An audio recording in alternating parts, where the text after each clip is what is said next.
অভিষেক বন্দ্যোপাধ্যায়ের পর এবার রাহুল গান্ধী, তার কপ্টারেও এবার তল্লাশি। তামিলনাড়ুর নীলগিরিতে কপ্টারে কমিশনের তল্লাশি, কমিশনের ফ্লাইং স্কোয়াডের আধিকারিকদের সেই তল্লাশি। এবং আমরা দেখেছি যেমন গতকালই অভিষেক বন্দ্যোপাধ্যায়ের কপ্টারে তল্লাশি চালিয়েছিল আয়কর দপ্তর, এবং এবার কিন্তু একেবারে অভিষেক বন্দ্যোপাধ্যায়ের পর রাহুল গান্ধী, তার কপ্টারেও এবার তল্লাশি চালানো হলো। তামিলনাড়ুর নীলগিরিতে কপ্টারে কমিশনের তল্লাশি, কমিশনের ফ্লাইং স্কোয়াডের আধিকারিকদের এই তল্লাশি। এবং আপনাদের জানিয়ে রাখি, এবার রাহুল গান্ধীর কপ্টারেও তল্লাশি কমিশনের।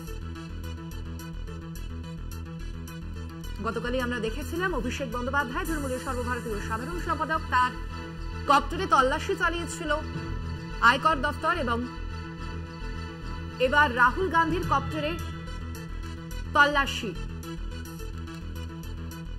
আমরা কথা বলবো, ফোন লাইনে আমরা যোগাযোগ করতে পেরেছি কংগ্রেস মুখপাত্র সৌম্য এইচ রায়ের সঙ্গে। আপনাকে স্বাগত জানাই সৌম্যবাবু। এবার তামিলনাড়ুতে নীলগিরিতে রাহুল গান্ধীর কপ্টার ও কমিশনের তল্লাশি, আপনার প্রাথমিক প্রতিক্রিয়া জানতে চাইবো এই বিষয়ে।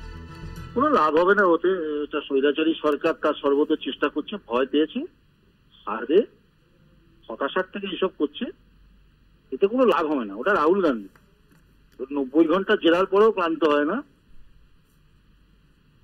তো এসব করে কোনো লাভ হবে না। আসলে ভয় পেয়ে গেছে স্বৈরাচারী সরকার, তার দাঁত নখ মুখ সব বার করেছে, কিন্তু নির্বাচনে পরাজিত হবে তার পূর্বাভাস বোঝা যাচ্ছে।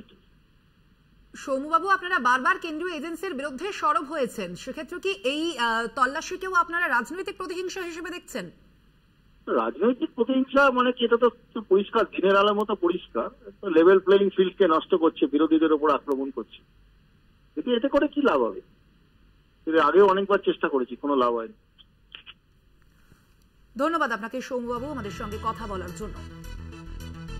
আপনাদের আবারও জানিয়ে রাখি, অভিষেক বন্দ্যোপাধ্যায়ের পর এবার কংগ্রেস নেতা রাহুল গান্ধী, তার কপ্টারেও এবার তল্লাশি চালানো হয়েছে, এবং তামিলনাড়ুর নীলগিরিতে তার কপ্টারে কমিশনের তল্লাশি, কমিশনের ফ্লাইং স্কোয়াডের আধিকারিকদের এই তল্লাশি।